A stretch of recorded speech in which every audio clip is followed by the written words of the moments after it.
bu ay, yəni bu Ramazan ayı bunun üçün yəni ən böyük fürsətlərdən birisidir. Çünki bu ay doğrudan da baxırsan nəbəvi və Rabbani tərbiyə ilə dolu olan bir aydır. Təsəvvür et ki, bu ay sənə ən birincisi Allah üçün hətta halal olandan belə imtina etməyi öyrədir. Görün necə məktəbdir. Yəni məsələn, biri var ki, din Allahın əmr və qadağanlarından ibarətdir. Və biz bununla Allahın bizə haram etdiklərindən çəkinirik və əmr etdiklərini yerinə yetiririk. Və bir də var, bu ay sənə nəinki Allahın haram etdiklərini, hətta Allah Azza və Cəllənin sənə halal etdiyi şeyləri Allah üçün tərk etməyi öyrədir. Bu belə bir məktəbdir. Yəni əslində biz, məsələn, o Ramazan qabağı müəyyən ixtilaflar ki var, o məsələlərdə, yəni o ixtilaflarda, o şeylərə qarşı həris olduğumuz kimi Ramazan orucuna, Ramazanda olan ibadətlərə qarşı daha həris olsaydıq, daha çox fayda əldə edərdik. Yəni insan gərək bu ibadətləri iman və ihtisabla edə. Ona görə Peyğəmbər sallallahu aleyhi və səlləm, yəni bu ibadətlərdə gərək qulun şövqü ola. Yəni ibadətlər adət halına çevrilməli deyil. Yəni Ramazan gəldi, hamı oruç tutur, mən də tuturam, belə olmalı deyil. Necə ki, bəzi ərəb ölkələrində qadınlar şəriətlə yox, adətlə hicab taxır. Adətlə. Məsələn, Misirdə belədir. Yəni qadın hicab taxmasa, çölə çıxsa, bilinir ki, bu xristiyandır. Namaz qılmır, amma hicab taxır. Şəriətlə yox, adətlə. Ona görə gərək ibadətlər adət halına almasın. Ona görə insan istər namaz olsun, istər zikirlər, istər oruc, gərək ibadətlərə qarşı qulda bir şövq olsun. Yəni Ramazan qabağı bir həyəcan olsun. Ona görə Peyğəmbər sallallahu aleyhi və səlləm demədi ki, mən samə Ramadan. Kim Ramazan orucunu tutarsa, onun günahları bağışlanar, keçmiş və gələcək. Allah Rasulü buyurur ki, mən samə Ramadan imanən və ihtisabə. Kim Ramazan orucunu imanla və onun savabını ummaq qəsdi ilə tutarsa, yəni burada bu şövq var. Yəni insan bu orucu tutarkən, o oruca qarşı, bu ibadətə qarşı olan şövq var, o həyəcan, yəni o ibadəti imanla və Allahdan savabını ummaq qəsdi ilə. Çünki doğrudan da bu ibadət, yəni orucun başqa ibadətlərə nisbətdə çox üstün cəhətləri var. Məsələn, Peyğəmbər sallallahu aleyhi və səlləm hədislərin birində buyurur ki, Adəm övladının etdiyi bütün ibadətlər onun üçündür, yalnız orucdan başqa. Oruc mənə xasdır, oruc mənə aiddir və onun savabını mən verəcəm. Alimlər bu hədisin şərhində müəyyən fikirlər ortaya qoyublar. Yəni, nə üçün Peyğəmbər sallallahu aleyhi və səlləm, daha doğrusu Allah azza və cəllə bu hədisi qudsidə deyir ki, qulu, yəni Adəm övladının bütün əməlləri onun üçündür, yalnız orucdan başqa. Yəni, məgər namaz Allah üçün deyil və həc Allah üçün deyil, məgər sədəqə Allah üçün deyil, hamısı Allah üçündür. Məhz nə üçün Allah subhanahu və teala burada orucu xaslaşdırıb? Burada alimlərin, yəni çox rəylər var və daha güclü olan iki rəy var. O rəydən birincisi bizə doğrudan da çox şey öyrədir. O da nədir? Alimlər deyirlər ki, yəni oruc ibadəti İslami ibadətlər içərisində, yəni zəkatdır, həcdir, namazdır, dəstəmazdır və ya qurban kəsmədir, cihaddır, elm öyrətməkdir, və s. və ilə axır. Bu ibadətlər içərisində yeganə ibadətdir ki, hətta namaza nisbətdə. O ibadətdə riya qapısı demək olar ki, bağlıdır. Çünki biz bilirik ki, ibadətlərdə əsas qayə nədir? İbadətdə əsas qayə o ibadəti, yəni tamamlamaq, yerinə yetirmək, icra etmək, yəni bizim dildə isə yola vermək deyil. O ibadətdə qayə var. ibadətlərdə. Məsələn, bu tək oruca aid deyil. Biraz məsələn genişləndirsək, baxacağıq ki, çox problemlər ortaya çıxır. Adi zikirdə, məsələn, namazdan sonra zikirlər və ya səhər-axşam zikirləri. Zikr yəni nə? Mənası nədir bizim dildə? Anmaq, yəni xatırlamaq. Kimi? Allahı. Şeyx Albani rahimehullah deyir ki, görürsən, namazdan sonra biri zikr edir. Yəni, zikr edir, yəni Rəbbini yad edir. Necə? Yəni, şeyx deyir ki, heç bilmirsən ki, bu Subhanallah dedi ya demədi. Deməli, sənin burada qayən Allahı yad etmək olmadı. Lakin öyrəşmirsən ki, namazdan sonra 33 dəfə Subhanallah olmalıdır. Bunu icra edin. Sən icra etdin nəyisə. Lakin həqiqətdə Allahı yad etdin. Cavab budur ki, xeyr. Şeyx Albani deyir. Ona görə deyir, hətta sənin zikr edərkən Subhanallah və elhamdülillah, Allahu Akbar. Bu ayrı-ayrı et. Bu daha əfsəldir. Niyə?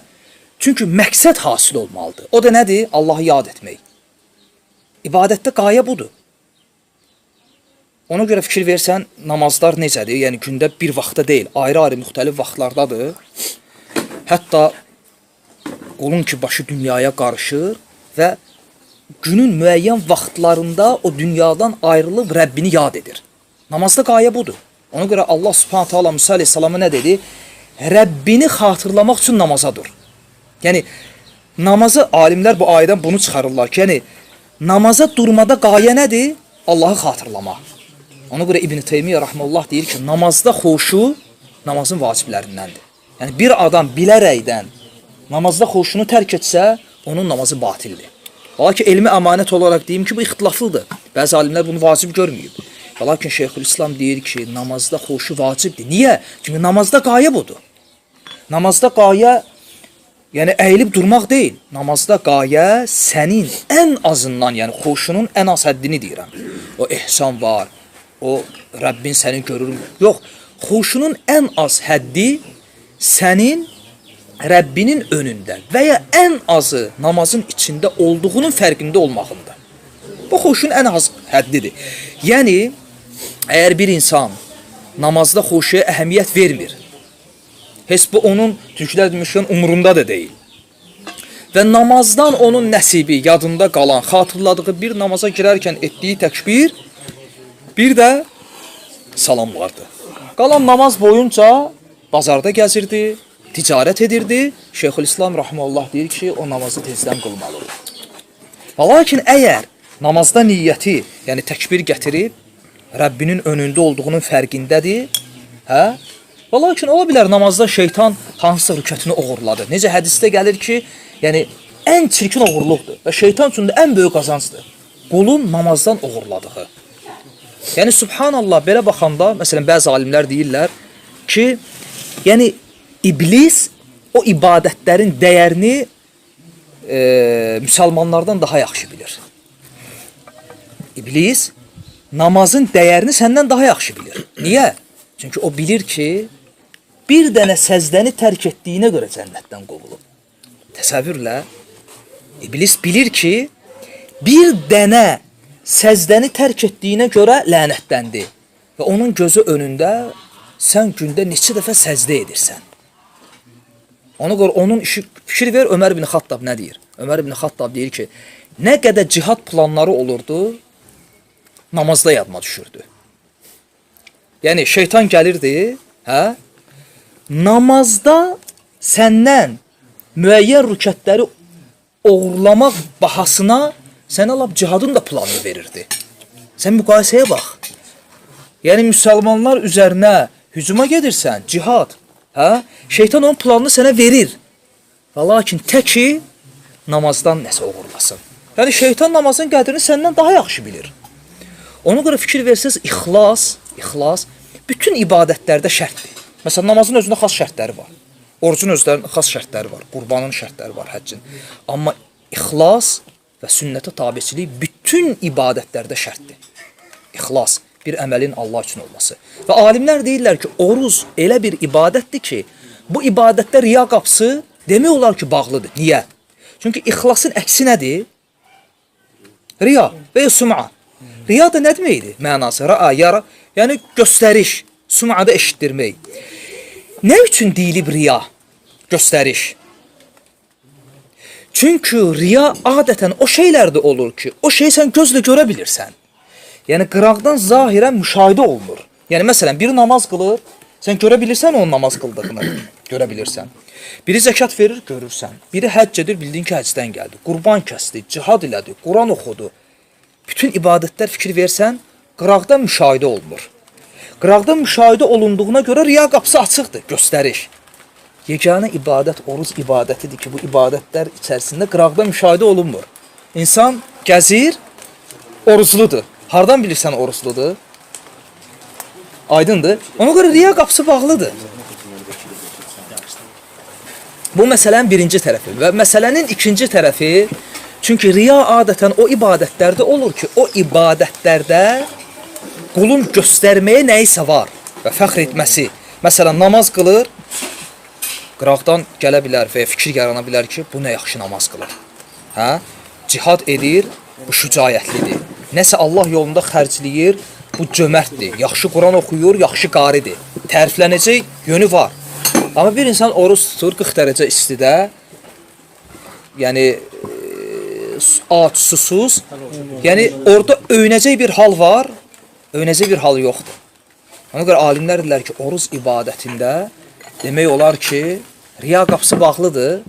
Ona görə hədis-i qudusda Allah Azza və Cəllə deyir ki, oruz isə Adəm övladının etdiyi bütün əməllər içərisində məhz oruz mənə aiddir. Və onun savabını mən verəcəm. Və İmam Qurtubi rahmehullah burada ikinci rəyi də gətirir. Hansı ki, bu rəy burayı vurmur və lakin qüvvətləndirir. O da Səhih Müslimdə gələn hədisə əsasən.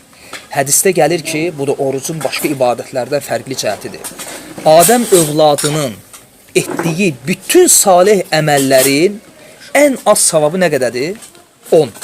Bu Allahın rəhmətindəndir. İnsan günah işləyəndə asiliyə 1-ə 1 günah yazılır. Amma insan savab bir iş görəndə və ibadət, onda 1-ə azı 10 yazılır. Və bu 10 da qulun o ibadətdə olan kəmiyyət və keyfiyyətinə görə 700-əcən artır. Və burada da bir şey qeyd edeyim ki, ibadətlərdə əsas olan kəmiyyətdir, yoxsa keyfiyyət? İbadətlərdə əsas olan keyfiyyətdir. Kəmiyyətdən öncə keyfiyyətdir. Ona görə fikir verirsiniz, Abdullah ibn Abbas radiyallahu anhuma deyir ki, bir qulun gecə 2 rükət xuşu ilə ibadət etməsi bütün gecəni xuşusuz ibadət etməsindən əfsəldir. Yəni ibadətində əsas orada qayə, o ibadətdə olan kəmiyyət deyil, əsas orada olan keyfiyyətdir. O xuşu və ixlas. Və İmam Qurtubi rahimehullah deyir ki, bu ibadətlər içərisində yeganə ibadət, oruz ibadətidir ki, onun savabında Allah Azza və Cəllə hədd qoymayıb. Və Səhih Müslimdəki hədisi gətirir ki, Adəm övladının bütün əməllərinə azı 10 və bu savab da 700-əcən artır oruzdan başqa. Hədisdə gəlir ki, oruzdan başqa. O mənə aiddir və onun savabını mən verəcəm. Və İmam Qurtubi rahimehullah deyir ki, bu hədisin şərhi mənası budur ki, oruz ibadətlər içərisində yeganə ibadətdir ki, onun savabı üçün hədd yoxdur. Hətta namazda olan hədd oruzda yoxdur. Və bayaqlar qeyd elədiyim Müslimdəki hədisi gətirir. Hədd yəni savabda olan hədd. Say. Hədisdə gəlib ki, azı 10, çoxu da 700. Lakin oruzdan başqa. Oruz mənə aiddir və onun savabını mən verəcəm. Hətta oruz ibadətində də belədir. Əslində, oruz ibadətində də kəmiyyət, oruz ibadətində baxma ki, bəli, riya qapısı və lakin oruzda da, çünki Peyğəmbər sallallahu aleyhi ve sellem buyurur ki, qul, yəni o çirkin sözləri tərk etmədikcə, orada da təbii orada söyüş də gedir, qeybət də gedir, nəmmamlıq da gedir, hətta insanın yersiz yerə səsini ucaldaraq, qışqıra-qışqıra danışması da gedir, Bütün bunlar tərk etmədikcə onun, yəni Allahın onun yeməyi, içməyi tərk etməsinə ehtiyacı yoxdur. Yəni qul, məsələn, qeybəti, nəmmamlığı, söyüşü, yersiz danışığı, bu asilikləri tərk etmədikcə Allah Azza və Cəllənin onun yeməyi və içməyi tərk etməsinə ehtiyacı yoxdur. Bu hədis bizə nəyi göstərir? Orucda olan qayəni. Yəni Allah Azza və Cəllə bu ibadəti ona görə əmr etməyib ki, sən pəhriz saxlayasan. Yəni əgər biz orucda qayə yemək və içməkdən imtina etmək olsaydı, onda pəhrizdən fərqi nə idi? Ona da hədisdə gəlib ki, Allah Subhanahu taala əgər qul bu çirkin sözləri tərk etmədikcə bu asilikləri, Allahın o qulun yeməyi, içməyi tərk etməsinə ehtiyacı yoxdur. Çünki orucu əmr etməsində qayə mücərrəd olaraq yemək, içməyi tərk etmək deyil. Orucda o uca qayə ki var, o qul o qayə ilə yaşamalıdır. Yəni o həyəcanla o orucu tutmalıdır. Yəni Allahın əmr və qadağanlarında olan əsas məqsəd budur. Məqasəd-i şər'iyyət ki deyirlər, yəni şəri məqsədlər ki var, qayələr bunlardır. Və dua edirəm ki, Allah Azza və Cəllə bizi eşitib fayda götürən qullarından etsin. Və sallallahu ala Muhammed və ala alihi və sahbihi və səlləm.